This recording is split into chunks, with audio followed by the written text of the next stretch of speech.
Buenos días. El día de hoy damos inicio a nuestra segunda sesión del ciclo de seminarios del Programa de Desarrollo Científico y Tecnológico para la Sociedad. Tenemos la presencia Índice Bibliométrico Multifactorial y All-Metrics para evaluar la ciencia. Nos acompaña la doctora Yaniris Rodríguez Sánchez, postdoctorante del programa de doctorado transdisciplinario. Bienvenida, doctora. La doctora Yaniris Rodríguez es licenciada en Bibliotecología y Ciencias de la Información, cuenta con un doctorado en Ciencias Técnicas, es profesora asistente de la Universidad de La Habana y profesora de posgrado del Instituto de Información Científica y Tecnológica. Sus líneas de investigación incluyen la gestión y procesos editoriales de revistas científicas, la evaluación de la ciencia a partir de la cienciometría, bibliometría y All-Metrics, la política científica, y cuenta con experiencia como miembro consultivo de Cuba del Sistema Internacional de Información Cielo Cuba. Ha sido evaluadora internacional del Sistema Internacional de Información Redalic, directora de la revista científica Ciencias de la Información y presidente del Comité Científico del Congreso Internacional de la Información, INFO. Ha sido tutora de varias tesis de licenciatura, cuenta con más de 15 artículos científicos publicados, 3 monografías y un capítulo de libro, y ha participado en proyectos nacionales e internacionales, y cuenta con estancias internacionales de investigación en la Universidad Complutense de Madrid, España, y en la Universidad Nacional Autónoma de México. Bienvenida, doctora. Damos inicio a tu presentación. Bueno, muchas gracias, y yo, pues, en primer orden quisiera agradecer la oportunidad de compartir espacio profesional con todos ustedes.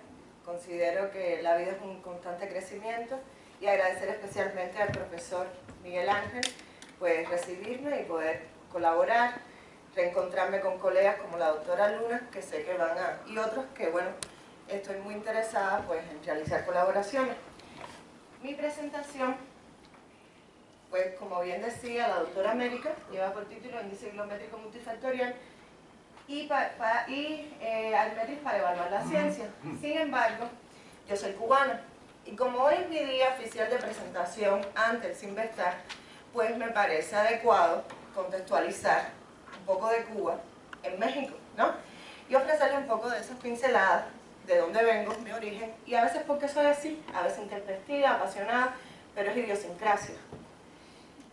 De Cuba le puedo decir, bueno, lo típico que todos llegamos a conocer: el ron, el mejor tabaco, según dicen. Yo no fumo tabaco, pero dicen que sí, es muy bueno. El café, pues ahí tenemos el baile, adoro bailar. Y sí, podemos decir también que Cuba hoy tiene 11 millones de habitantes. Imagínense, el DF tiene 22, ¿no? Y Cuba tiene 11 millones de habitantes, tenemos 16 provincias y un calor horrible todo el año. O sea, tenemos una humedad relativa por encima de los 80% y un calor en diciembre 28 grados. Apenas febrero 4 días para que agarremos el frío y el gustico. Por eso en México me la paso tan bien, porque aquí el clima es maravilloso, el pelo es maravilloso, allá no, todo es gris.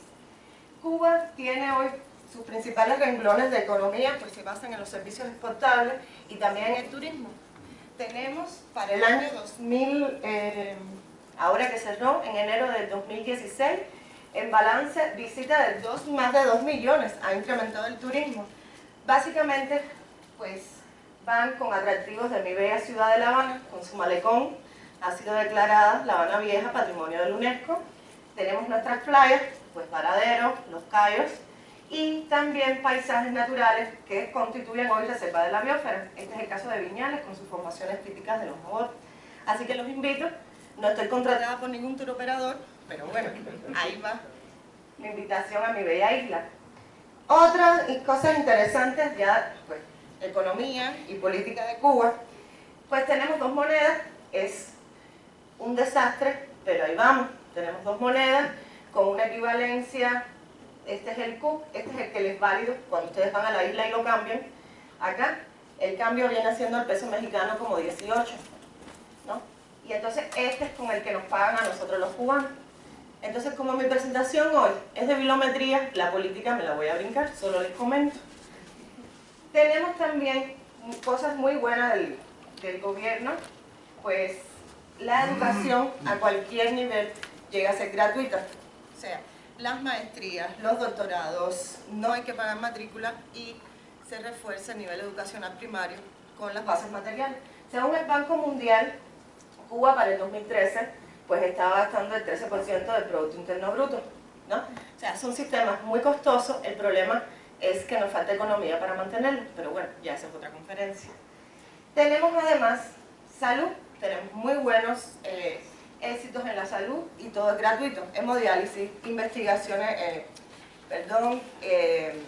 cirugías cardiovasculares, neurológicas.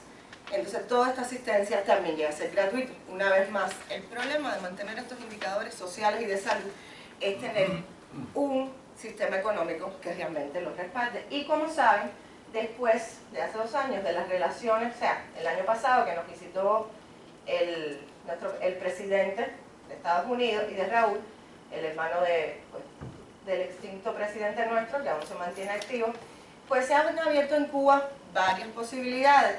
No tenemos McDonald's, no tenemos Burger King, no tenemos todavía estas cadenas de tiendas. No creo que sea posible a largo plazo, pero sí creo que se han mejorado, sobre todo ya las aerolíneas americanas vuelan directamente, el incremento de turismo y, por cierto, el turismo latino que más nos visita es el mexicano.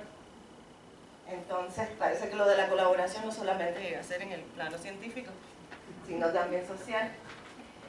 Tenemos también, dentro de los logros, una industria de recién creación llamada BioCuba Pharma. Aquí se agrupó todo lo que fue el polo científico de biotecnología de Cuba, con un ciclo de investigación, desarrollo, innovación, comercialización.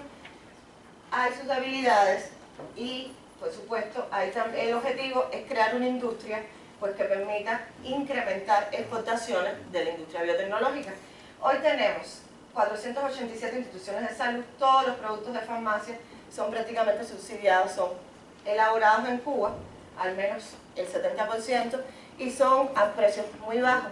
Los medicamentos, tenemos una producción nacional de 583 fármacos, 58 países donde BioCuba Pharma tiene patentes otorgadas. Tenemos unas ganancias con respecto en concepto de esta industria de polo científico biotecnológico de más de 2 millones. Al año tuvimos el año pasado. Entonces, sí hemos elaborado, o sea, hemos obtenido, por ejemplo, vacunas terapéuticas para el cáncer de pulmón. Tenemos también el Everpro. El año pasado se evitó amputaciones a 24.000 pacientes por este medicamento.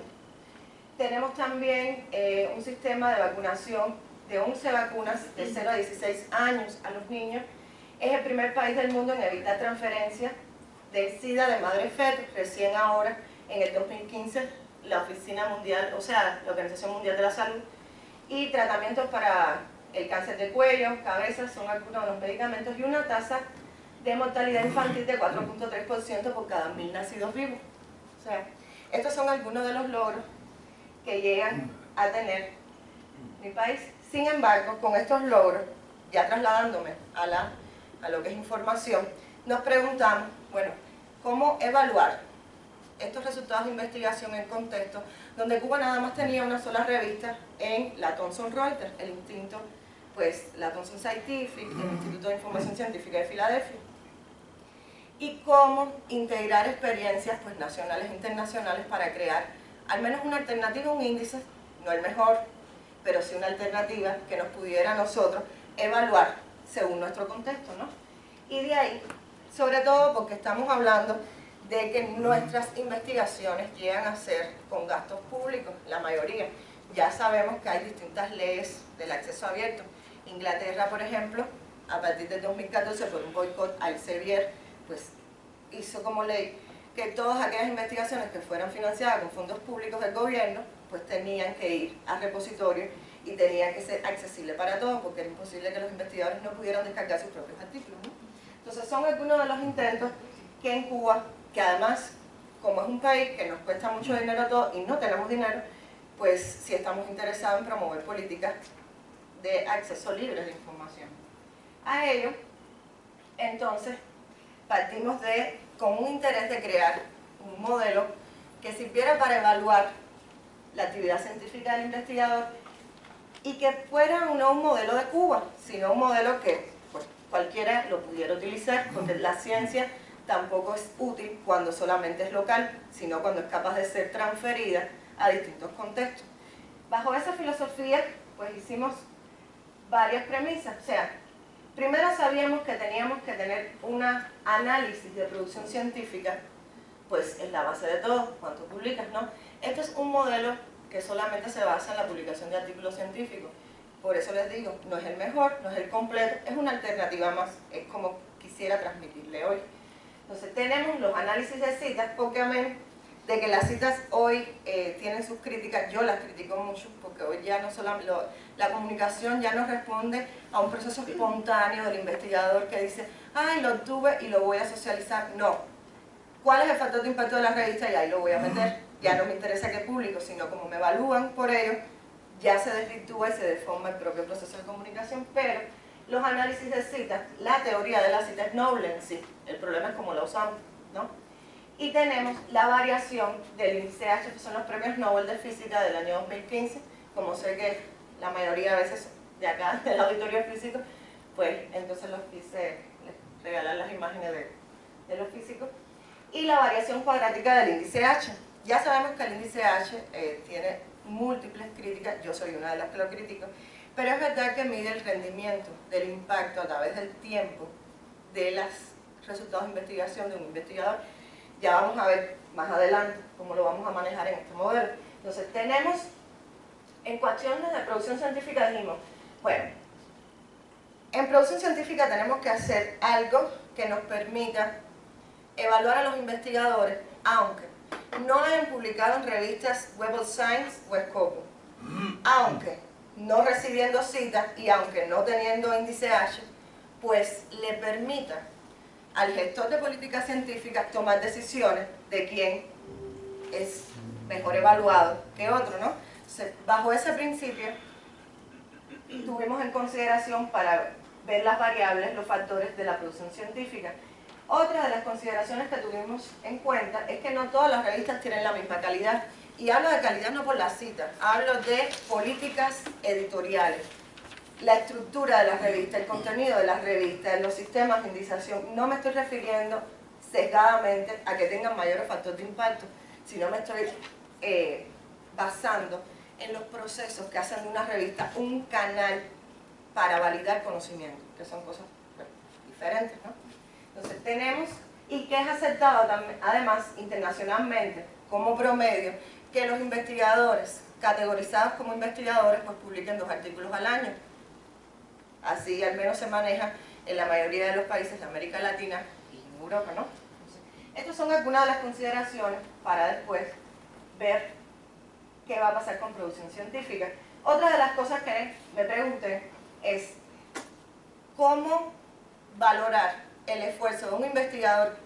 ¿Cuánto valdría publicar? ¿Cuántos artículos tendría que publicar yo en qué tipo de revista para que sea un artículo después de la ciencia? O sea, cómo establecer un equilibrio matemático. O sea, el interés era establecer un balance matemático que el investigador pudiera moverse en áreas donde, no habiendo publicado aquí, puedo sopesar mi investigación científica habiendo publicado 3 artículos en este tipo de grupos de impacto, o de, como lo quieran, de impacto o tipo de revistas, ¿no? Las citas recibidas, vemos, partimos de varias premisas teóricas, sobre todo los análisis de investigadores como Adams, Abramo, que tienen, ellos establecen, estas son ventanas de citas, este es el caso de la química, la física, esta es la ingeniería, las matemáticas, un artículo, aquí están las referencias bibliográficas, bien bajitas, pero pues van a tener acceso a todo, a la presentación, donde a partir de 2 años el artículo científico en estas áreas pues es adecuado. Sin embargo, cuando el artículo científico publicado aún no alcanza los 2 años de vida, se dice, la literatura científica establece, que es adecuado considerar el promedio de las citas que ha recibido el autor los últimos 3 años como medida de citas.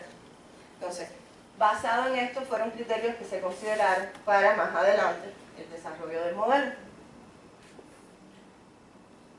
En el caso de la variación cuadrática del índice H, que es otro de los factores con los que vamos a trabajar, el índice H es un índice muy robusto, fue creado por un físico, Jorge Hirsch, 2005, y es un índice que no es sensible a pequeños cambios, lo cual, a mi consideración, es malo, porque si el investigador publica mucho o publica poco, el índice, si es para evaluar al investigador, tiene que ser capaz de valorar ese cambio en la vida del investigador. Sin embargo, al índice H no le interesa que publiques mucho o que te citen mucho, porque es la relación que se establece precisamente entre los niveles de producción y las citas que reciben esos niveles de producción. Es un índice robusto, difícil de variar, sin embargo, es un índice muy interesante porque marca el rendimiento, la estabilidad del investigador en el tiempo. Por eso hemos trabajado con la variación cuadrática del índice H para darle peso a aquellos investigadores que logren variar el índice H. Estos son algunos ejemplos del índice H. Por ejemplo, aquí tenemos 3 casos de autores. Este autor, uno, que tiene 348 citas en total, tiene un índice H de 2, porque es el número del orden, donde el orden es igual o menor que la cantidad de citas que reciben sus artículos.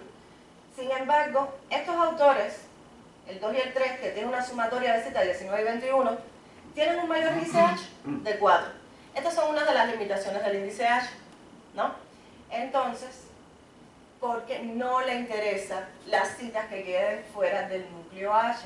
Le interesan nada más las citas que son parte del núcleo H. Lo demás no le interesa. Es una de las limitaciones.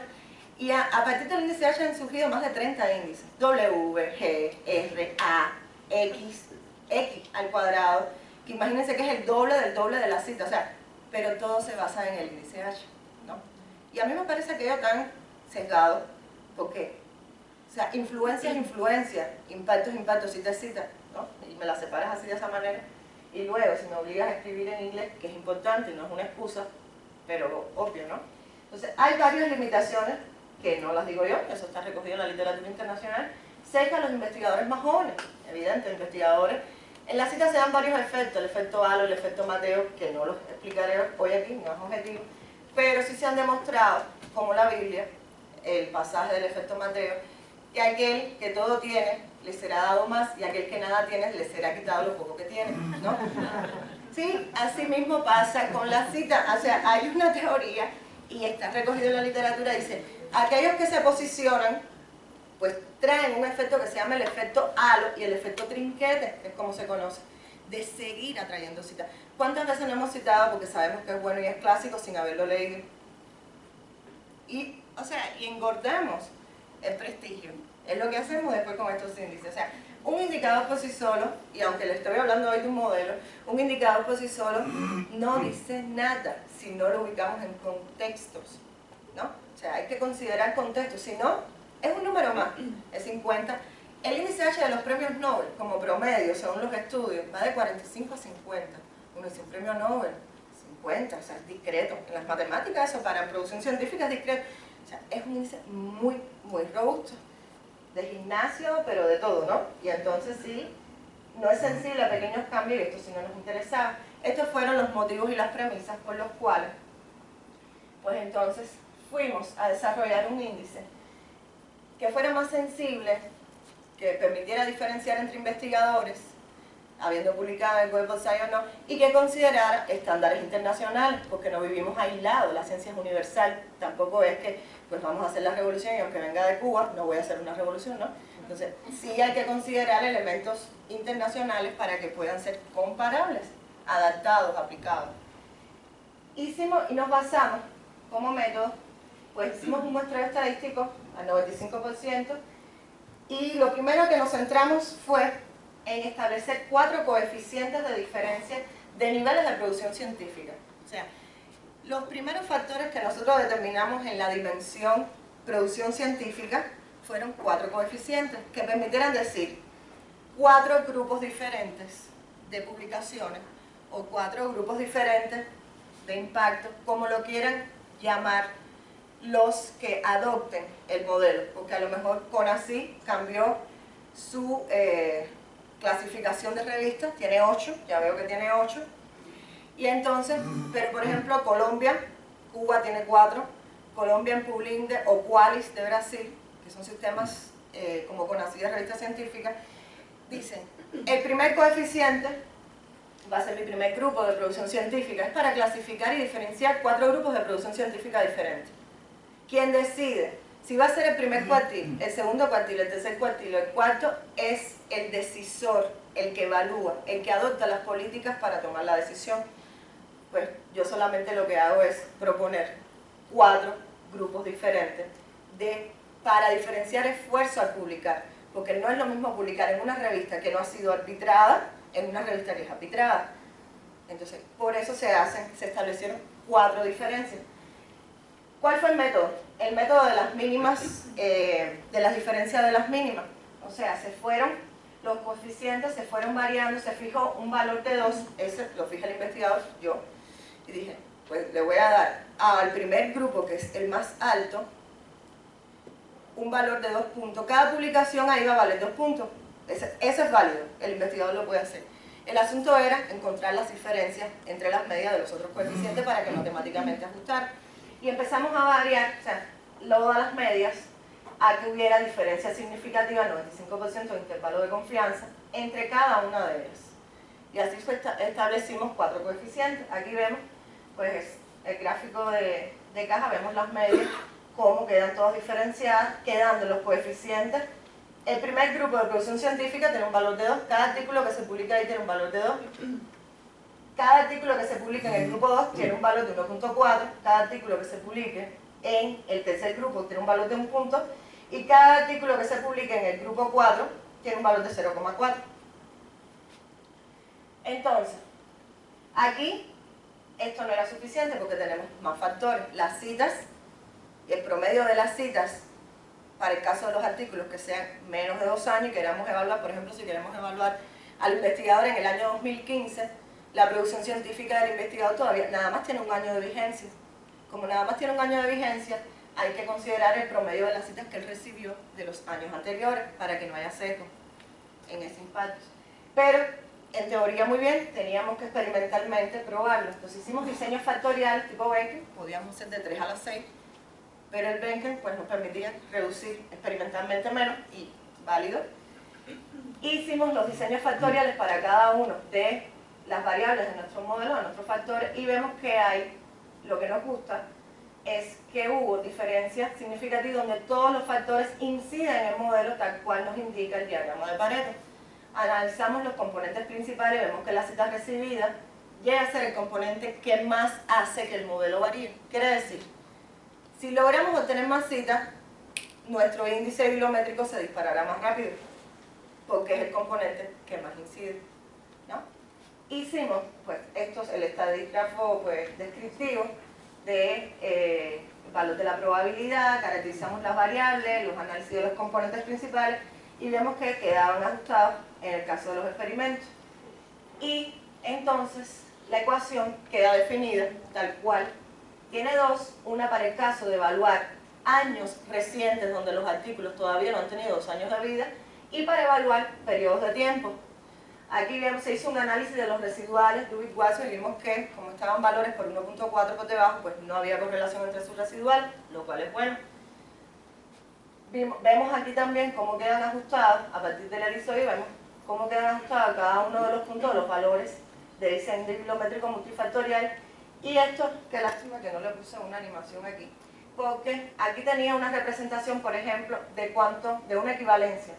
Estos serían los artículos publicados en el primer grupo. Por ejemplo, un artículo para publicar en el grupo 2 de producción científica tendría que publicar, pues publicando 2 artículos equivale a un artículo matemáticamente. Ya cualitativamente los análisis dependen de quién adopte el modelo, pero matemáticamente esta puede ser una manera de compensar. Si no puedo publicar aquí, entonces puedo publicar en este otro grupo, porque no sé inglés, voy a publicar en español y me compensa, ¿no? Es una de las opciones que nos da. Aquí comparamos, hicimos un estudio de caso y comparamos lo que dio. El estudio de caso es este: 255 investigadores del área de las neurociencias, Cuba. Pues si voy a empezar a hablar mal por mí misma, ¿no? O sea, Cuba. Y tenemos un periodo, analizamos 3 años y analizamos el 2015. La base de datos que escogimos, Web of Science, y en este caso aplicamos Quartile 1. Los 4 grupos fueron artículos de Quartile 1, Quartile 2, Quartile 3, Quartile 4. Era lo más rápido. Y lo distribuimos por grupos de impacto. Entonces, en este sentido, vemos estos gráficos que quedan, como ven, muy bien ajustados. A ver, tanto el periodo de 3 años como el 2015 vemos que tienen comportamientos muy similares. Hay que tener en consideración que los modelos bibliométricos no siguen una distribución normal. Al no seguir una distribución normal quiere decir que son variables independientes que dependen mucho de los investigadores y de los periodos investigadores. Entonces vamos a encontrar años en que esos picos se pueden disparar y, por ejemplo, una mujer cuando sale embarazada, su producción científica disminuye, ¿no? Porque, bueno, la maternidad y el regalo de la vida. Pero el modelo, sin embargo, aunque no esté publicando, si recibe cita los artículos que ella publicó, puede también variar, porque considera las citas que reciben sus artículos. Olvidé en el gráfico anterior, a ver, ahí lo voy a volver medio loco un momentito. A ver. Aquí, ya llegué. Una de las cosas que nos interesaban en las categorías cualitativas. Ok, ya sabemos que tienes 4 grupos, ya sabemos, pero ¿cuándo decir que es insuficiente, regular, suficiente o sobresaliente? Esto es para discutir. Yo simplemente hoy vengo a proponer, ¿no? Pero es para discutir. Y advierto, no es el mejor, es alternativo. Entonces tenemos categorías cualitativas de insuficiente, de regular, suficiente y sobresaliente. La sobresaliente, dijimos. Bueno, si un investigador como promedio publica 2 artículos científicos y se lo piden que sean en el web de la ciencia o en Scopus, ¿no? Y en ese grupo, entonces sería 2 puntos. Bueno, 2 artículos publicados ahí serían 4, 2 por 2 es 4. No se le puede decir a nadie que publicó el web de la ciencia, 2 artículos en el web de la ciencia que está mal, ¿no? Porque es el estándar de promedio normal de las universidades internacionales. Bueno, sería 4. Ok. 4 tendría que ser suficiente. A partir de 4 sería bien, ahí lo tenemos claro. Pero sobresaliente tiene que ser 4 más el promedio de su área de conocimiento. No se puede comparar áreas de conocimiento diferentes. Entonces, por ejemplo, si los físicos, al calcular el índice, al aplicar el índice en física, me da como promedio 4, o sea, calculé y el promedio me dio 4, 4 más 4 es 8. Todos aquellos que queden por encima de 8 son sobresalientes en el área de física. Si en química, voy a poner la historia para irme al otro extremo, si en historia me da como promedio 1, ¿no? 1 más 4 es 5. Todos aquellos que queden por encima de 5 son sobresalientes. Y ahí podríamos decir cualitativamente, tú eres tan bueno en historia como yo en física, porque en mi área soy sobresaliente. Cualitativamente, ¿no? Entonces sí se podría en ese sentido comparar cualitativamente a los investigadores de distintas áreas. No puede ser 4 porque 4 es lo mínimo que se necesita para tener suficiente. Entonces no podemos decir que el promedio y ya, no pueden ser del área los que se salgan por encima del promedio. Tienen que ser más 4, que es la categoría suficiente. Y entonces dijimos, bueno. Yaniris, cuando hablas del promedio del área, ¿es del mismo grupo sí. o es el de la nivel internacional? No, no. A ver, depende. Yo digo, Sinvestar, si quiero lo hago al Sinvestar y digo, todo departamento de física del Sinvestar y contra el resultado del departamento de física del Sinvestar que saco mi sobresaliente. Si lo quiero ampliar, digo, física dentro de Scopus, física dentro del cuerpo de ciencia, física dentro del cielo, física dentro de Latindex. Y va a depender de, o sea, ese rango lo va a dar mi muestra, mi población. por eso es comparable, o sea, a la hora de comparar tenemos que tener en consideración esos aspectos. Entonces, estas dos, pues más claras. Regular dijimos, bueno, de 4, y esto sí fue un poco ya empirismo mío de lo que he leído, decir, bueno, si una persona aunque sea publica un artículo en el Cuidado de la Ciencia, recibiría 2. Bueno, insuficiente sería regular, pero no podría decirle insuficiente, porque al menos publicó un artículo, y aquellos que no publican nada entonces, ¿no? Entonces, por eso, la categoría de regular de insuficiente fue de 0 a 1,5, o sea, inferior a 2, y regular, pues lo que quedó entre bien e insuficiente. Entonces, basado en esto se aplicó al caso de las neurociencias de Cuba, y vemos, por ejemplo, cómo tanto para los dos periodos, vemos que aquellos que siguen siendo sobresalientes se mantienen sobresalientes, aquellos que siguen siendo suficientes se mantienen suficientes, y sin embargo vemos que ahí todavía nos falta mucho. Claro, lo hice para Scopus y el Cuidado de la Ciencia, habría que aplicarlo a otras bases de datos, ¿no? Y ahí tendríamos más problemas, porque el asunto es de dónde obtenemos las citas, cómo las registramos. Por eso es la fama y el uso de esos modelos, paradigmas internacionales, ¿no? Entonces, insuficientes, y se vienen comportando, a pesar de que son periodos diferentes, pues tienen un comportamiento, las personas mantienen una conducta académica a lo largo del tiempo. Y vuelve el caso. Otra de las cosas interesantes que me encanta de mi hijo, que es esto que les presento hoy, parte de mi investigación, es que mientras el índice H se mantiene con valores nulos, el IBM, que es índice bibliométrico multifactorial, nada que ver con la compañía, permite registrar cambios, lo cual es bueno, porque si ahora mismo tenemos 80.000 pesos para distribuir, y el índice H de todos mis investigadores 2, 1, o no hay índice H, ¿a quién se lo...? No sé, hablando hipotéticamente, es una de las consideraciones, ¿no? Entonces, nos interesaba porque es un índice sensible a pequeños cambios. Aún sin recibir citas, sin tener índice H, habiendo publicado en el primer grupo que decidas publicar, vas a tener un valor. Al menos de 0,7 mínimo, pero vas a tener un valor. Y a partir de ahí sí puedo diferenciar. Ya lo demás es cuestión de políticas científicas institucionales y de país que decidan qué bueno o qué malo o para aplicarlo, ¿no? Yo solamente... Entonces, aquí vemos la misma muestra, calculando índice H, valores nulos del índice H, y vemos, hay una correlación del 87% con el índice H, con el índice G, con el índice A, lo cual es bueno. Tener una correlación nos dice que estamos midiendo parámetros que la comunidad científica internacional acepta como válido para evaluar la investigación, pero el hecho de que la correlación no sea al 99% es bueno, porque si no, lo que nos viene a decir es que estamos ofreciendo algo nuevo. Si no, ¿para qué? Si tenemos una correlación al 99%, ¿para qué creas otro índice?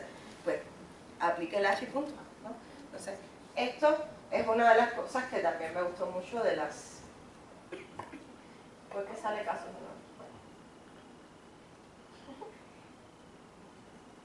Sin embargo, esto es en cuestiones de lo que viene siendo la bibliometría tradicional para evaluar la actividad científica y a los investigadores. Pero para nadie es desconocido que las tecnologías de información pues han condicionado la manera en que hoy la comunidad científica se comunica, y es algo a lo cual tenemos que tener en consideración. Y de ahí vienen entonces los conceptos de All-Metrics, que son las métricas a la web social, básicamente. Tenemos la cibermetría, la webmetría, la sensiometría, la bibliometría, y según Borner, la informetría es todo eso, ¿no? Entonces, estas métricas, lo distintivo que van a tener es que van a trabajar a nivel de artículos. Ya nos vamos a enterar. Soy yo la que estoy descoordinada con la tecnología. Esto evidentemente tiene su génesis. El desarrollo de las TIC condicionan antes señales de humo. Ya, por favor, nos comunicamos de una manera más interactiva, lo cual, fíjense, para las estadísticas de México 2016, el uso de las tecnologías incluso la actividad en plataformas sociales de México se ha incrementado con respecto al año 2015 y vemos cómo hay unos porcientos grandes de una cultura de la nueva generación digital, de la nueva generación tecnológica, que ya están haciendo un tipo de estructuras de comunicaciones diferentes, incluso la mía. Que, o sea, soy joven, pero aún así los niños de 18 años me superan por mucho en el uso y manejo de estas prácticas electrónicas, ¿no? Sumado a que ha permitido estos nuevos espacios de comunicación científica, pues tener sociedades más interconectadas, ¿no? O sea, ya podemos trabajar a partir de grupos virtuales de trabajo, de comunidades virtuales de trabajo, sin necesidad ni siquiera de tener un contacto físico. Entonces, esto nos lo ha permitido la tecnología, tener la Internet de las cosas, mayor uso, mayor acceso, mayor difusión, mayor información, crecimiento, y había que hacer algo con esto. Evidentemente, esto nos está diciendo que estamos cambiando la manera de hacer las cosas y por ende la pregunta es sencilla, o sea, si estamos cambiando la manera de hacer las cosas, de comunicarnos, no habría entonces que preocuparnos por las evaluaciones más flexibles, ¿no?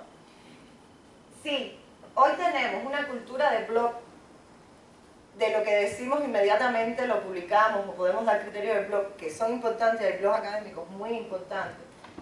Si además el Google Scholar nos está dando constantemente una serie de citas y de consumo de nuestros artículos científicos que pongamos a disposición, si además se desarrollan repositorios muy nobles e importantes como el Archive para los físicos, para la ciencia de la computación, donde dejamos todos los documentos accesorios, antes incluso de que se publiquen, los preprint se llegan a subir, se crean comunidades de lista de discusión, y eso hace que los procesos de revisión por pares se estén preguntando, me tardo 8 meses en revisar un artículo y el pobre autor en darle una respuesta, trabajos no pagados, remunerados, y sin embargo hay tendencias en lista de discusiones cerradas, moderadas, que están haciendo proceso de revisión por pares, y sobre todo en el área de la biomedicina se está aceptando en algunos casos.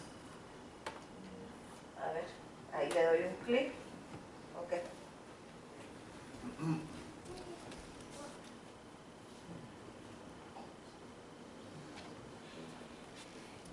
Si por otra parte, todo aquello que publicamos y creamos comunidades a partir de Mendeley, el gestor bibliográfico por excelencia que se está usando con mayor uso, valga la redundancia, para consumir producción científica de conocimiento, si a eso le unimos las redes sociales y académicas como tendencias actuales para decir lo que estamos haciendo y qué hacemos y cómo, evidentemente esto nos está diciendo que estamos cambiando la manera de gestionar la ciencia y de gestionar la investigación científica, ¿no? No sabemos cómo, pero es real. Son fenómenos que se nos están planteando. Ya tenemos otros problemas más típicos del desarrollo, ¿no? Sí, ¿cómo vamos entonces a considerar estos aspectos, ¿no?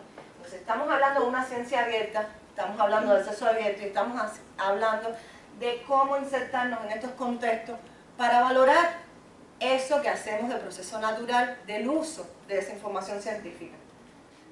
En ese sentido, entonces, los metristas, en sentido general, dicen, bueno, y entonces uso, impacto, consumo, influencia, ¿no?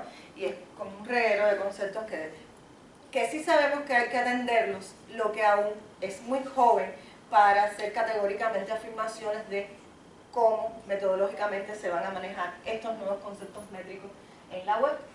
Y hay varias declaraciones, esta es una, que le pidió a la Thomson, sobre todo, que aclare, porque las métricas, una de las ventajas que va a tener, o una de las motivaciones por las cuales también surgen, es porque no quedan claros cuáles son los procesos que la Thomson, por ejemplo, hace para calcular su factor de impacto. No lo ponen, solamente nos enteramos del 2,5, 01.33, 169.87, en el caso de oncología. Entonces, en ese caso, se hizo una declaración en el año 2013, en abril, a la Thomson Reuters se le escribió una carta de esta universidad y diciéndole que por favor hiciera más transparente los procesos de factor de impacto de las citas por documentos que ellos dan, porque ahora están, pues hay nuevas tendencias y es importante que no haya sesgo en este tipo de cálculos. Y un poco el impacto ya no sería, o sea, el impacto de la cita, las Admetrics no vienen a sustituir bibliometría. Mi criterio, en mi consideración, desde mi postura, son complementos, porque son campos muy jóvenes, epistémicamente aún no formados, entonces sí son complementos de uso, porque luego como se publica cualquier cosa, puede estar o no revisado, puede ser bueno o malo, entonces no podemos, y de eso vamos a tener también estadísticas de uso, no podemos decir que eso es ciencia, ¿no? Entonces, no pueden ser medidas como las sustitutas. Ese es mi criterio, de que no llegan a ser sustitutas, y sí hay una comparación entre la nueva bibliometría y la vieja bibliometría, para decirlo de alguna manera. Antes nos íbamos a las revistas, y aquí ahora vamos a trabajar a nivel de métricas del artículo, de ALM, como se le conoce. O sea, con el DOI vamos a analizar distintos usos que se le da al artículo y a los metadatos del artículo, ¿no? Y ya salimos un poco de lo que son el GUI de la ciencia, y es sobre todo para ciencias sociales, que es la pobre siempre la que peor la pasa, porque las salidas de investigación en ciencias sociales son diferentes. Libros, monografías, capítulos de libros, reseñas. O sea, en Cuba, por ejemplo, el Instituto de Literatura y Lingüística considera como resultados de investigación las críticas que se le hacen a los libros. Los prólogos críticos son resultados que ellos dicen, he investigado, los de literatura y lingüística, ¿no? Entonces, esto lo que nos viene a ofrecer es una manera de cómo se está usando esta información que ha sido científica. Entonces, en este sentido, hay varias plataformas, ¿no? Tenemos el Analytics, de ESCO, es paga, creo que te dan un mes solamente para que lo uses. También te dan solamente un mes, y para serle franca, las Admetrics como plataforma llega a ser la más noble y la más completa hasta el momento. Dispone de estadísticas de más de 16 redes sociales, estoy hablando del Facebook, de gestores bibliográficos, de repositorios de información, y es actualmente la más usada para hacer Admetría. Es libre, además, y eso está bien. Estos son los indicadores comparados que más se están usando hoy para hacer Admetría.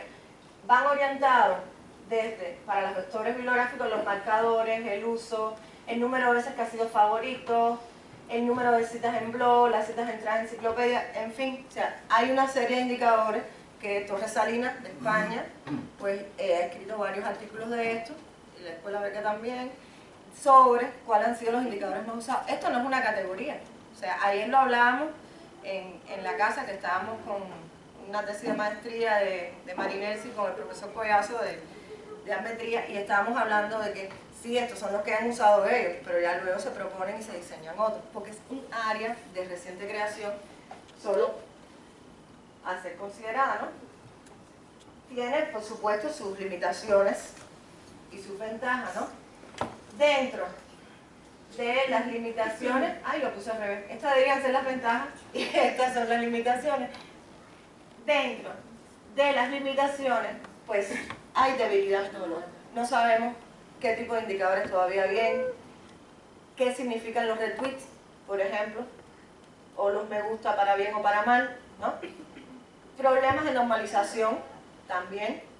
Problemas también que los artículos de la cultura del investigador. Está claro que va a haber un sesgo para investigadores más tradicionales que no estén familiarizados con el uso de las métricas del Mendeley, con el uso de estos espacios web, porque no van a entrar ahí, no van a tener sus comunidades, y Admetrics como plataforma no se va a conectar para leer nada. Depende también de que esas bibliotecas estén disponibles, porque a lo mejor yo tengo una biblioteca en Mendeley, pero este año decidí actualizarla y me quité 50 artículos y perdió entonces Admetrics de contabilizar eso, ¿no? O sea, son ventajas, una estimación heterogénea de la fuente.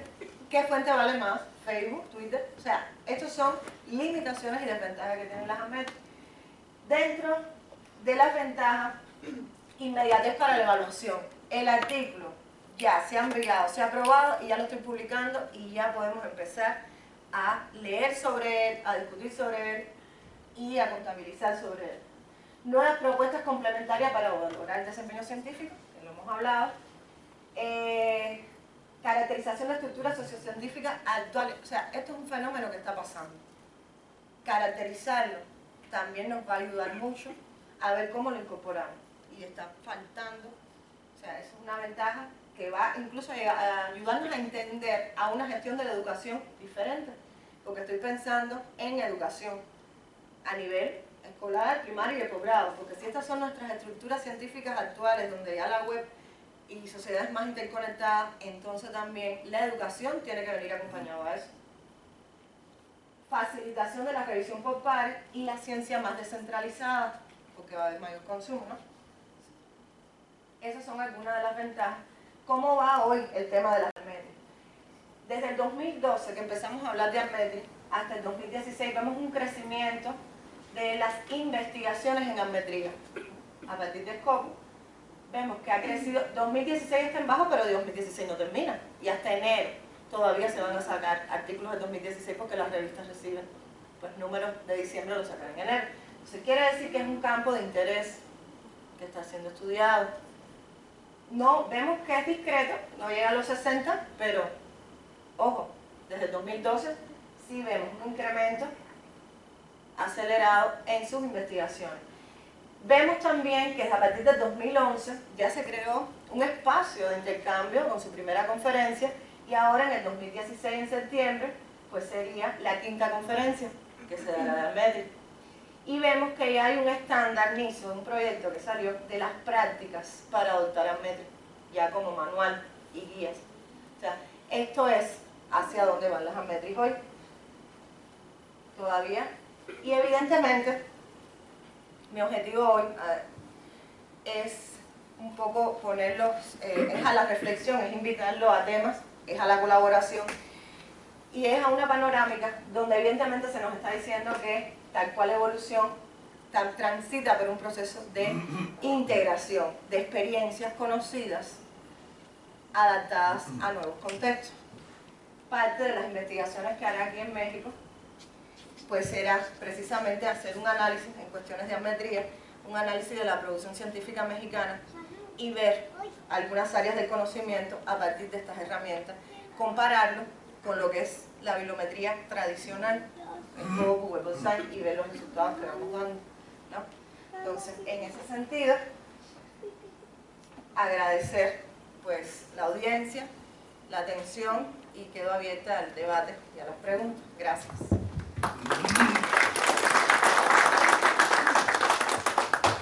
Muchas gracias, doctora Yaniris, por esta presentación. Vamos a dar espacio para las preguntas y comentarios. Les pedimos a los estudiantes que por favor sean participativos. Cualquier duda, cualquier pregunta es bienvenida. Lo importante es fomentar la interacción de nuestros doctorantes. Siempre es bienvenida la participación del cuerpo académico, pero por favor también traten de participar.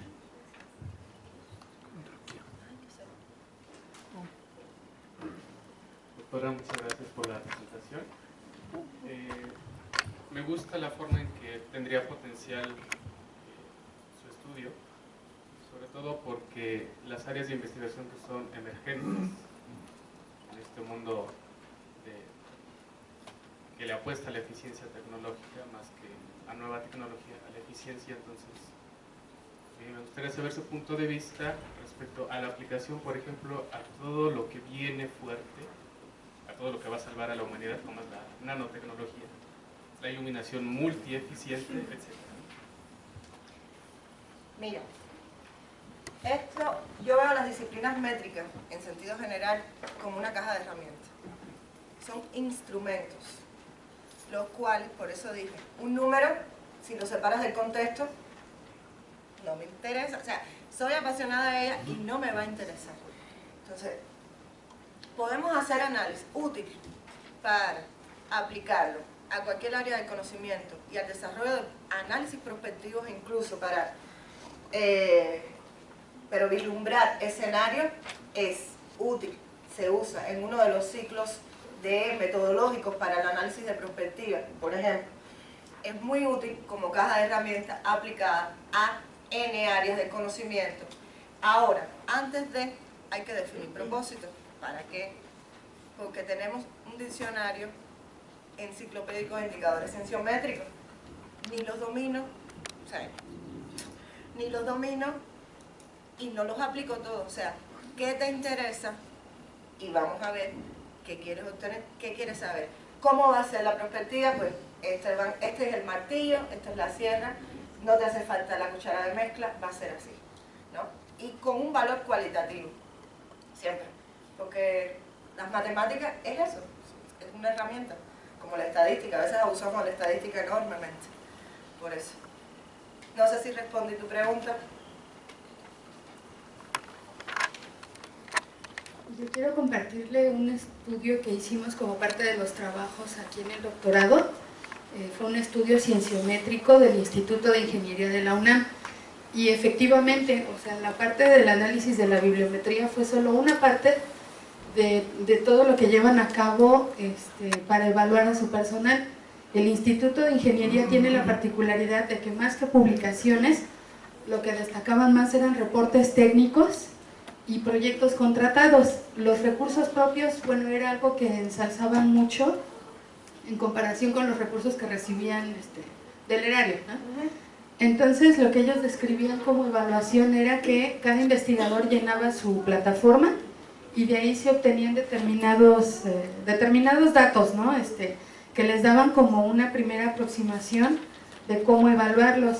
Pero a partir de esos datos se reunían los jefes de departamento para analizar ahora sí las particularidades de cada caso en su sesión de consejo, algo así, y de ahí ya salían las nuevas cifras que correspondían a la evaluación como definitiva del personal académico de ingeniería.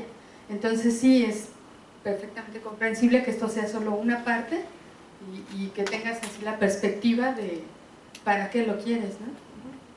Sí, me parece importante.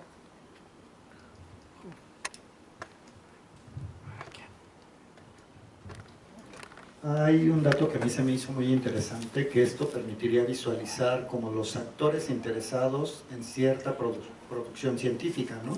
Digo, estamos muy acostumbrados a que los estudios bibliométricos, pues les debería de interesar a los científicos y la verdad es que ni les interesa, ¿no? Y entonces me pongo a pensar en toda esta parte que hay en el asunto de las patentes y que hay empresas interesadas y que son los que hacen observaciones sobre la evolución de las patentes, ¿no? Y no propiamente a los inventores, ¿no? Entonces, trasladando esa visión un poco a esto, entonces permitiría ver, porque suponemos que esto le interesa a los científicos, ¿no? Pero ¿a quiénes más, no? Y que sabemos que no a todos los científicos, ¿no? Y de qué forma lo están usando, como bien comentas, ¿no? Entonces sería interesante ver una evaluación de ese estilo para ver de qué formas, no sé si haya una forma, porque bueno, he visto que algunas páginas ponen como su nivel de descarga, ¿no? De un archivo, de un artículo y demás. Ahora lo interesante sería ver como a qué sector correspondería esa descarga, ¿no? Si es industrial, si es social, si es escolar, o quién está interactuando con esto, ¿no? Y si esto permitiría saber eso ahorita. Fíjate que sí hay estudios que van en camino. Primero, el análisis de patente, el Plum, por ejemplo, te va diciendo también algunas patentes que han sido ya usadas bajo estas herramientas. Ahora, hay varias cosas. El interés que los científicos puedan generar a partir de las prácticas métricas va a estar directamente relacionado con el dinero. Si a mí me pagan y mis incentivos de proyecto, el financiamiento, para el financiamiento, porque o sea, va ligado a dos cosas. Antes era más noble la causa, lo publiqué y socialmente lo distribuye. Hoy por hoy, como están los modelos de evaluación, ejerciendo una presión aquí en la nuca diciendo, o tú publicas o tú no existes, han deformado el proceso noble de esa parte del investigador, decir, tengo la responsabilidad social, porque sí lo tienen, los investigadores tenemos la responsabilidad social de hacer público nuestra contribución a la ciencia, ¿no? Entonces, sí la tenemos, entonces esa parte se ha deformado en ese sentido, por lo cual el interés hoy está más marcado porque el investigador quiere seguir investigando, pero quiere dinero para el proyecto de sus investigaciones, ¿no? Y sabe que la salida es una publicación, pero si ya de antemano le están diciendo, pero no me interesa cualquier publicación, tiene que ser una publicación A1, como le dicen a los belgas, o A1 o cuartil 1 o todo lo demás, ya tú ni siquiera vas, me vale quien lo lea, yo voy a publicar ahí, porque son parámetros de presión que están ejerciendo esos parámetros de evaluación por transferir modelos forarios de evaluación. Entonces, con respecto a eso, es interesante apoyar la segunda parte, donde la propia caracterización que tú tengas de quién te está usando, tú lo puedes llegar a saber. Entonces, sí son estudios que se necesitan realizar, pero sí son posibles de hacer. Si ahora mismo mi producción científica la usan en la India y preguntarme, ¿es un médico el que la usa? ¿Qué finalidad tiene él de leer? Si es médico, investigaciones de este tipo, es algo que, o sea, son de dónde viene lo que me están leyendo, quiénes son los que me están leyendo, son investigaciones, sí se pueden hacer, ayer lo hablábamos con estudiantes de maestría de la UNAM, que están acá, y hablábamos ayer precisamente eso mismo, o sea, porque eso nos va a ayudar a decir la influencia un poco transdisciplinar que están teniendo los campos, ¿no? Porque si alguien de la biomedicina, la bioinformática, entonces, si alguien de la informática en algún momento se interesó por la biomedicina, se hicieron análisis de citas y por ahí los colegios invisibles salieron, pero de uso ya podemos ver también patrones transdisciplinares de áreas científicas. Y si es posible, lo que hay que hacer. O sea, son campos nuevos para hacer. Sí, gracias por la presentación. Preguntas y comentarios. El primero es, ¿qué posibilidades hay de avanzar las herramientas de evaluación para, en un contexto donde se está desarrollando pensamiento complejo y transdisciplinar? Este doctorado es parte de ese mismo proceso, ¿no? Naciones Unidas tiene su diversidad y demás.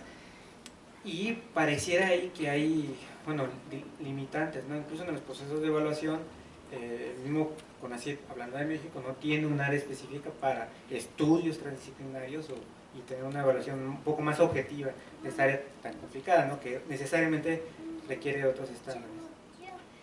Y el otro tiene que ver con, siguiendo la pregunta de Roberto, de la perspectiva de la filosofía detrás de la distribución social del conocimiento científico. Vengo llegando, salidito del horno, de una reunión de vinculación que hubo con gente de directores de centros CONACYT, encargados de vinculación, y salió este tema, y entonces la postura de vinculación era no publicar, porque se socializaba el conocimiento y limitaba el patentado del conocimiento. Entonces, al respecto, ¿cuáles son sus perspectivas sobre esto, de que cada vez se orienta la plataforma científico-tecnológica para eso, para generar ganancia, ¿no? Entonces, eso pone pues bastantes dudas, cuestiona incluso el principio mismo de hacer ciencia, y cuáles son tus perspectivas sobre este contexto de lo que tú hablas, ¿no? Que es complicado, pero a ver. Bueno, está bien. Primero, soy investigadora. La postura de Yaniri Rodríguez Sánchez, investigadora, cree en la ciencia abierta, es la misma. Y como tal, como filosofía de vida y principios, traslado mis investigaciones con ese fin, o sea, en primer orden, ¿no? El proceso de patentar, de esto se habló en la tesis de Berenice y lo hemos visto. El proceso de patentar, además de ser costoso, es muy largo y no excluye al proceso de publicación. O sea, hay un punto en Cuba, cómo funcionan las patentes. No tenemos dinero porque por cada base de datos internacional donde queramos registrar la innovación, la patente, tenemos que, se paga cada base de datos. En España, Estados Unidos, donde queramos, hay que pagar. Nos asociamos y nos pagan el dinero con derecho a uso de patentes, por ejemplo, una de las estrategias que Cuba desarrolló. Pero en la patente, el ciclo de patente es muy largo, aunque pagues, te demoras un año mínimo en estos procesos. Y para mí no es excluyente, tienen que ser patentes con determinadas características desconocidas por mí, ¿no?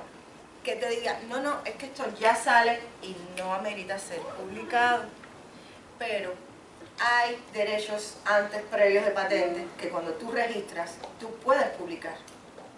O sea, no entiendo, no comprendo mucho la plática de la discusión en ese sentido. En mi criterio personal, creo que los mismos cambios que ha tenido esa comunicación científica y que nos está obligando a hacer una ciencia más colaborativa y más abierta, está impulsando a que esos cambios, no a la publicación, sino a la publicación compartida. Porque fíjate que en países altamente industrializados, con altos índices de patentes, más que México, más que Cuba, la filosofía no deja de publicar. Incluso apoyan este tipo de movimientos de ciencia abierta.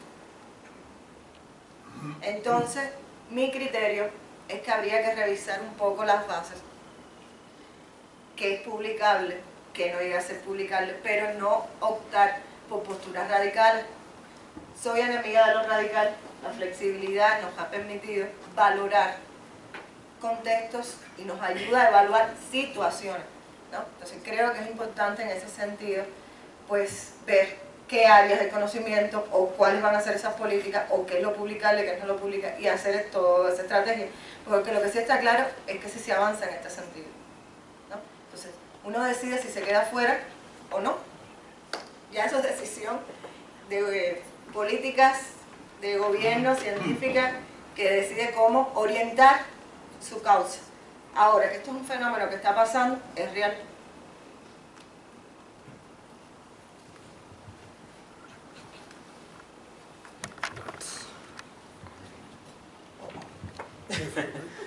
Yo solo tenía una pregunta con respecto cuando pusiste la parte suficiente y insuficiente y demás.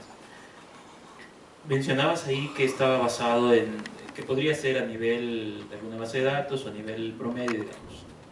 El problema que yo veo ahí es, pregunta sería cómo realmente estandarizas cuando quieres comparar, no sé, dos universidades, dos grupos, digamos, cuando estamos hablando de grupos distintos con dinámicas distintas, estoy hablando de áreas, estoy hablando de la misma área pero grupos distintos. Y la otra es no caer en el mal uso, digamos, el problema cuando uno compara con promedios es que nos podemos arreglar entre todos para que ese promedio sea el mejor para todos, ¿no? No, a lo que me refiero es que eso sucede, o sea, hay universidades, en México particularmente, yo conozco algunas, que tienen su propia revista, y un artículo en esa revista es tan importante como Physical Review Letters, y los investigadores publican montonales, ¿no? Y no tiene, o sea, no tiene nada de malo la publicación en esas revistas, simplemente el punto es que la universidad artificialmente, digamos, le acepta a cualquier investigador que publique en esa revista, y no solo eso, incentiva eso porque considera que es más importante publicar en una revista de la misma universidad que andar publicando en otras revistas donde hay que pagar y todo lo demás. Y no tiene nada de malo, realmente es una filosofía de cómo las cosas funcionan y caerían, digamos, dentro de tu índice. Sin embargo, eso para un departamento, digamos, establece un promedio de todos y que beneficia a todo el mundo, esencialmente, ¿no? La endogamia editorial es uno de los aspectos más repetidos, no en México, en todo el mundo. Cuando vemos que el 70%, de hecho, uno de los criterios de calidad de una revista es sus niveles altos o bajos de endogamia. Me refiero a la endogamia, es que siendo miembro del consejo editorial, miembro de la entidad editora de la revista, el 70% sean autores de esa institución.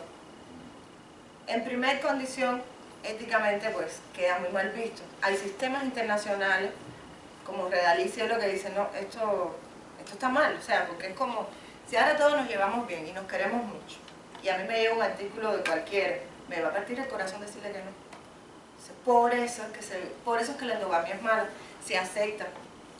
Ahí ves un caso, como hay muchos que podría yo poner, de disparates en revistas, que una vez, el rey de España una vez fue un miembro del consejo editorial de una revista española.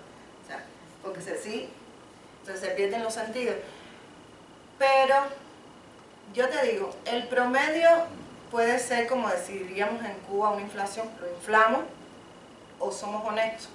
Y la honestidad es propia del hombre, ¿no?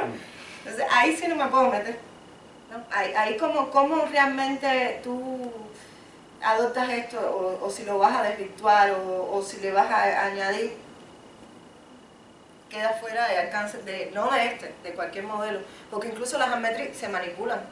Es una de las desventajas que tiene también, porque si todos somos amigos, como la cita, hace 3 años sacaron 3 revistas del web de la ciencia brasileña porque descubrieron una red entre ellas. Usted me cita a mí, yo la cito a usted y usted me cita a mí, y la sacaron, porque había, con tal de mantener su factor de impacto, se dan cuenta de que aquí está raro, y efectivamente somos socios, como decimos en Cuba, nos llevamos muy bien, nos tomamos la cerveza, y de paso, pues entonces me pone, pasa como los coautores. ¿Qué cantidad de coautores tenía un paper? Y te encuentras las investigaciones de la OMS de 21 autores. De física, he visto, el proyecto ALICE. Uy, por favor. Entonces, el asunto de si vamos a aplicar el índice en una institución, por ejemplo, en el Sinvestar, sería para el Sinvestar, para cada departamento en su área. No podemos comparar entre contextos que sean diferentes. Podemos comparar áreas cualitativamente bajo mismos contextos, porque si no, no nos sirve. Es como decir, si ahora a mí en la UNAM, no sé, UNAM Sinvestar, porque además son los líderes en producción científica en México, yo le digo, si ahora a mi UNAM, el Instituto de Física o de Investigaciones de Física, le dan 80 millones para investigar, y al Departamento de Física de Sinvestar le dan 5 millones,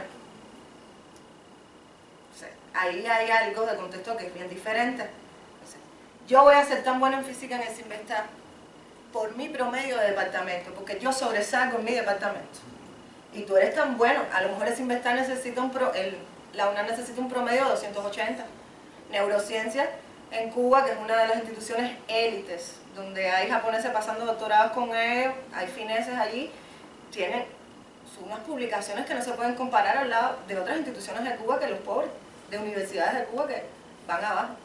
Y sin embargo hacen también investigaciones neurológicas, pero los contextos cambiaron, entonces va a depender de dónde lo aplicas, el contexto. Solamente vas a establecer categorías cualitativas tan buenas en UNAM como tan buenas en Sinvestar, y como son contextos diferentes, ambos somos sobresalientes en esta área, cada cual en su mundo. No sé si responda. Sí, primero unos comentarios y luego una pregunta sobre tu presentación. El primer comentario es de que la ventaja que veo de este índice, de tu índice IBM, es de que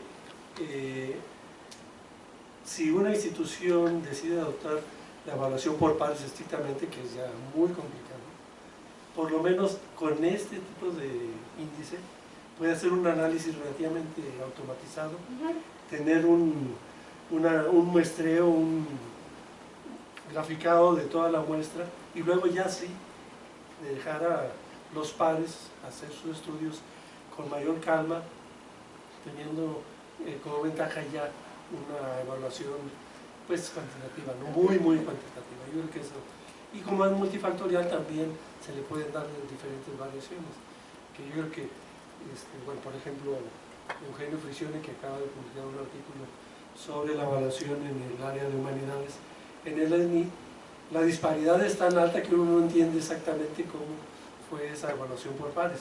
Entonces, si esa información que él usó sobre una muestra de esa área se metiera en tu índice, de inmediato resaltaría la disparidad, y a lo mejor sería mucho mejor esa evaluación que la que realizaron, entre comillas, por pares en esa área. ¿A quién tengo que convencer? No, bueno, luego Eugenio puede comentar. Luego otro comentario es sobre esta, y ahí no sé cómo está, cómo se define en la nueva ley de ciencia y tecnología el acceso público de las patentes. Porque de lo que yo recuerdo es de que todos los productos académicos que se generan en instituciones con apoyo de recursos públicos debemos hacer accesible a todo el público.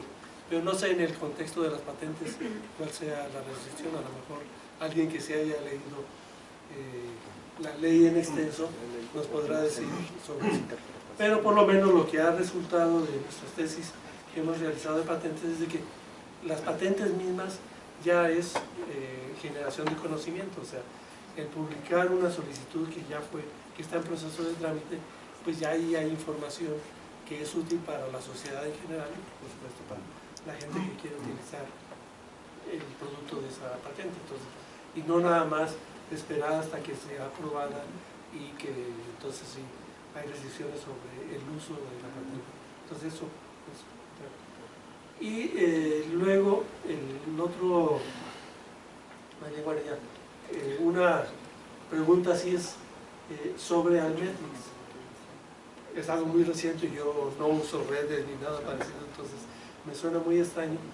Pero dentro de este esquema de digamos, la comunidad que le interesa trabajar en esto, ¿tú percibes que hay una diferencia importante entre la percepción o ventajas que ve la gente de ciencias sociales versus las ciencias duras de este nuevo sistema, de esta nueva métrica? Yo lo que veo como una alternativa, como se sabe, las investigaciones en ciencias sociales llegan a tener, son tardías, históricamente tienen ventanas de cita pues, de 4 años como promedio. Las ciencias, como se le dice, las ciencias duras, que lo cual no estoy de acuerdo, porque ciencia es ciencia, como sistema universal, duras, blandas, no las podemos ni tocar. Entonces sí, las ciencias más establecidas, con más años de tradición, pasando por las básicas, química, física, matemáticas, tienen una mayor tradición y un comportamiento de obtener, mejor dicho, resultados de investigación más rápido que cuando centramos a las ciencias sociales. La ciencia social estudia al hombre en sus interacciones sociales, de ahí la justificación de que el letargo y se demore más. Ahora, sí creo que la veo con ventaja, sobre todo para las ciencias sociales. ¿Por qué? No es que sea más ventaja con respecto a otras ciencias, sino con respecto a las bases de datos como el web de la ciencia. Para nadie es secreto que el sesgo, el mayor sesgo que ha tenido la Thomson y Scopus son las áreas de conocimientos de las ciencias sociales, artes y humanidades, ¿no? Entonces, si no los recoges tú porque consideras que las revistas científicas de social no tienen la calidad para estar en tu base de datos, pues entonces déjame una alternativa para ver el uso de cómo se va evaluando, o sea, de cómo van esos resultados de investigación. Ahora, todavía esto es muy inicial, porque habría que definir entonces en Almetrix, si no está en Scopus, no está en el Web de la Ciencia, ¿qué es ciencia? O sea, ¿qué es lo que pasa? Pues proceso de revisión por pares, que no está ahí y está en otros repositorios que sean académicos, pero sí se ofrecen con mayor ventaja. No porque van a dar más datos que los demás, sino porque las ciencias sociales y artes y humanidades, por tradición, han tenido un sesgo con respecto a las otras áreas en las bases de datos tradicionales. En ese sentido, sí. Sí. Bueno, Yaniris, pues está interesante el esfuerzo de hacer un nuevo instrumento. Yo creo que, por lo que pude entender, es más amigable, más práctico, es una cosa que se puede aplicar y tener quizás no una enorme precisión, pero vista la velocidad en la que se puede hacer y demás, yo creo que sí reviste una serie de ventajas. Pero dicho eso, yo quisiera conocer tus puntos de vista acerca de dos asuntos que a mí siempre me han estado dando vueltas acerca de qué es lo que estamos haciendo. Por una parte, la primera pregunta es, ¿qué es lo estamos midiendo realmente cuando intentamos hacer esas determinaciones. Es decir, la respuesta está muy clara, ¿no? Pero lo que se quiere ver es cuál es la eficiencia que tiene un investigador, de tal manera que su esfuerzo y el dinero que se le da, el apoyo que recibe, etcétera, bueno, a ver qué tanto, quién es más capaz para convertir eso en nueva información. Eso es, sí, digamos, es lo que justifica la actividad de investigación. Entonces, el que es más eficiente, pues tiene derecho a más reconocimientos que es menos eficiente, obviamente. Y entonces se diseñan estos instrumentos para poder medir eso. Pero que está muy claro, y para ti más que para nadie, que en realidad hay una enorme cantidad de distorsiones en la aplicación de estos instrumentos. Y seguirán apareciendo nuevos instrumentos para medir esto, para medir el otro. Y la gente se va a seguir comunicando, los investigadores, los que están interesados en el conocimiento, se van a seguir comunicando cada vez de diferentes maneras. Y entonces, si ya ahorita con las altmetrics está complicado, bueno, se diseñarán otros mecanismos y entonces, sí, a final de cuentas, ¿qué cosa es lo que estamos midiendo? ¿Sí? ¿Hacia dónde nos encaminamos? ¿Esto hacia dónde nos lleva? Proyectado hacia el futuro. Ese punto de vista me gustaría mucho que me dijeras qué es lo que tú piensas. Eso es una vez definido qué cosa es lo que realmente estamos midiendo con todas estas distorsiones y demás. La segunda es ¿para qué lo estamos midiendo? Porque gran parte de la discusión se orienta hacia cuál es mejor, cuál peor, cuál tiene más exactitud, cuál es más verosímil que el otro, etcétera, etcétera. De tal manera que mi dato es mucho más firme que el que se obtenía todavía la semana pasada con el antiguo. Y entonces tiene más valor, es un dato más firme, más confiable, o más quirúrgico, digamos, realmente. Bueno, pero ¿para qué los queremos? Sí, realmente están acarreando alguna utilidad todas estas mediciones y demás. O sea, también ahí el discurso oficial está claro y tiene que ver con lo que tú mencionaste. Todo es cuestión de dinero. ¿Sí? Como funcionario de una institución, yo tengo que entregar dinero. ¿Con qué criterio lo entrego? Tengo a puros intelectuales, cada uno de los cuales piensa que él es mucho mejor que el vecino. Necesito algún dato objetivo que yo pueda decir, miren, yo no lo hice. Ahí están las tablas publicadas, ustedes veanlas y está claro. Pues eso le ayuda al director de un instituto, que a su vez dice, a ver, para que yo pueda ir a batallar por presupuesto que les voy a distribuir, necesito que me den argumentos. Entonces yo voy a ver cuántos profesores tengo en el máximo nivel de calificación en forma porcentual y lo voy a comparar con mi competidor por presupuesto. Ese es el discurso oficial, para eso sirve. Pero es verdad que está pasando eso.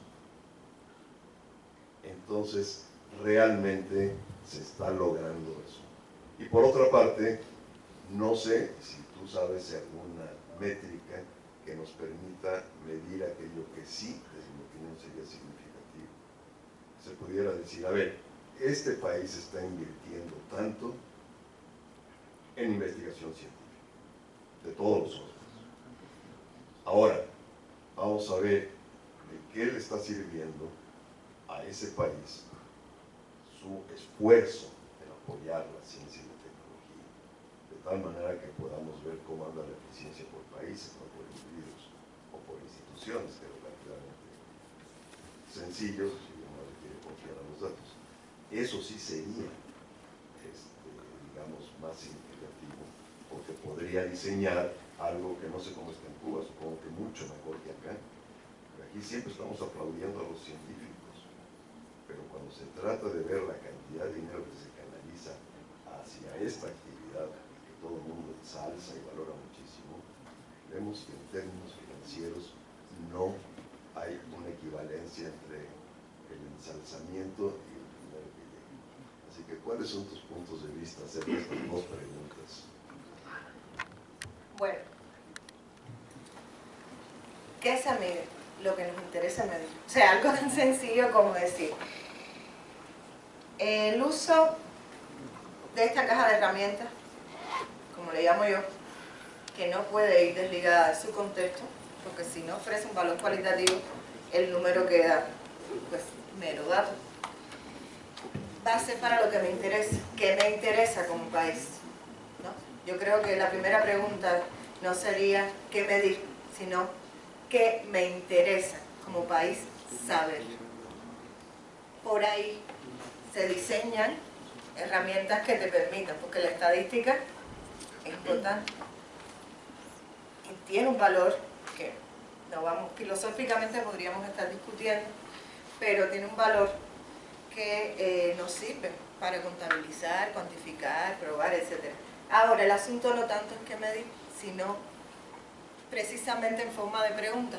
¿Qué te interesa saber? ¿Y para qué? ¿No? ¿Y para qué? Ahora, luego, los estudios con respecto a salidas, como lo hemos hecho en Cuba, a veces hemos hecho proyectos, y allá están dos cubanas del Instituto de Información Científica y Tecnológica, que son del UNAM, ahora mismo. Cuando hacíamos los estudios de salidas de proyectos de investigación, tanto IBI como Marinesi, comparábamos cifras, al menos, contra salidas de investigación. Claro, eso no nos podía decir distribución de fondos, pero sí nos podía decir algo, y era si al menos, después que te dé dinero para un proyecto que no es de innovación, que es de investigación, si generaste al menos un artículo o dos artículos científicos, ¿no? Y contra la cantidad de personas vinculantes al proyecto. Entonces, por ahí podríamos, pues, inferir y sacar algunas conclusiones de lo que sería eficiencia. Eficiencia como calidad, como efectividad, son términos muy peliagudos, ¿no? O sea, son filosóficos, son peliagudos y necesitan, cuando van a ser analizados, contextualizarlos y enmarcarlos, porque luego no terminan nunca, ¿no? No vamos a terminar porque depende mucho de la perspectiva. Por eso, ¿para qué medir? ¿O qué medir? ¿Qué te interesa saber? ¿Y con qué objetivo lo quieres saber? Las herramientas se diseñan en función de intereses. No es, yo soy enemiga de aplicar herramientas solamente por obtener bonitos datos. De hecho, este índice parte de que en Cuba, como estaban haciendo desgloses de grupos de producción científica, decíamos, pues hay que valorar el esfuerzo, y por ahí, por eso fueron los 4 grupos, ¿no? Ya después fue desarrollándose más, pero no podemos medir por medir. ¿Para qué medir? ¿Qué vas a medir? ¿Qué te interesa saber? ¿Con qué objetivo? Y depende mucho de los decisores, sobre todo los que gestionan política científica. Lo que hacen política científica tan ajeno a este tipo de herramientas. Incluso, ni de esta, diseña una. O sea, a ver, si ahora tú vas a llamar eficiencia a gastos de proyecto con recursos humanos asociados a él, por plazas de investigadores más salidas de investigación, ¿vale? Es simple, diseña, ni siquiera aplicas las que existen, pero va a responder a lo que quieres saber. Tiene que haber flexibilidad en esto. Si no, no amerita el esfuerzo ni aplicarlo. Es como construir algo, no sé, un pantano, un edificio dentro de un pantano. Si lo construiste, se derrumbó, no te hizo falta. Va a depender mucho de qué quieres saber. Es mi criterio en ese sentido. Hace pregunta, hace comentario. Bueno, yo puedo hacer un comentario también en cuanto a lo que preguntaba Miguel Pérez Sangón. Alguna vez tuve oportunidad de platicar con un director del SNI, estás familiarizado con lo que es el SNI. el Sistema Nacional de Sí, Investigadores, claro. que es un órgano para calificar y recompensar. Es ni 1, 2, 3, son 3 niveles. Exacto. Sí. No tiene 5, hay uno de candidatos, ¿Ah? sí, es temporal nada más, y hay otro super duper, ese es el de los eméritos. Pero son 3. Sí, es que siempre los había conocido. Exacto. Entonces, conversando acerca de cómo estaba funcionando, me dijo, sabemos muy bien que las evaluaciones no están funcionando bien, no estamos midiendo lo que quisiéramos medir, de lo que se trataría. Y le dije, bueno, pero si eres director del SNI, entonces, ¿a quién le toca arreglar eso? Exacto. ¿Qué quieres saber? Entonces, ¿cómo se arregla para que realmente se pueda ir bien? Y se me quedó viendo y me dice, pues son a los que les toca arreglarlo, son los investigadores. También es cierto. Son ellos los que lo tienen que arreglar. Porque efectivamente, tal como está diseñado el sistema, los grupos que evalúan, lo que se llaman aquí comisiones dictaminadoras, son autónomas. El CONACYT les puede decir, miren, traten de hacerlo lo mejor posible, hemos recibido este año ya demasiadas críticas, etcétera, traten, pero no pueden intervenir directamente. El CONACYT siempre, para eso, para apoyar proyectos de investigación y demás, dice, no, yo tengo mis comités, a mí no me digan nada. Esa es la estrategia del CONACYT para todos. ¿Sí? Son mis comités. Son como heterogeneidad, ¿no? Se manejan heterogéneamente criterios al evaluar. Sí. Y entonces, pues sí, lo que en un doctorado como este nos tendríamos que preguntar es a qué estamos jugando, de qué se trata en realidad, en cuanto a esto, por ejemplo, en este caso de las evaluaciones. Sí se pueden hacer quizás unas con más precisión que otras y que digan cierto tipo de información o bien otra, y algunas podrán aportar mejor esa información que otras. Bueno, muy bien, pero ahora, ¿para qué lo queremos? ¿Qué resultados va a tener al final de cuentas? Y esa es la pregunta que no he encontrado. A lo mejor aquí Miguel Ángel me puede sacar de mis dudas existenciales o alguien más que quiera opinar acerca de eso. Porque si no sucede, perdón, ya con eso termino, sucede como se decía en alguna época en la que estaba muy de moda estudiar a ciertos parásitos. Y la justificación para estudiar a los parásitos desde todo punto de vista, ciertos parásitos, es que se estaban comiendo a los mexicanos, se estaban agrediendo a los mexicanos. Y entonces pues, se justifica mucho. Vamos a estudiar. Y entonces se formaron grupos de investigación para ver ese parásito por todas partes, aquí en la universidad.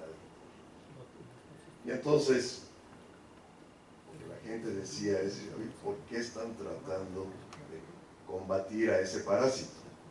Pues porque están afectando a los mexicanos. Dice, mantiene vivos a más mexicanos de los que realmente matan. Porque si uno se pone a ver el señor investigador con su grupo de trabajo, su secretaria, ¿verdad?, lo que consume, el presupuesto que ocupa para poder funcionar y demás, y en tantas instituciones, grupos diferentes, y ve uno que cada uno de esos tiene su familia y alimenta a su familia a partir de esa misma fuente de trabajo, pues en realidad son más mexicanos, porque los casos así realmente letales eran muy poquitos. Entonces, y además la mejor manera de corregirlos era lavándose las manos, haciendo campañas serias de sanidad. Entonces, en realidad eran más mexicanos los que estaban pudiendo vivir a partir del parásito que aquellos que estaban saliendo perjudicados. Muy bien. Muy buena analogía. A ver.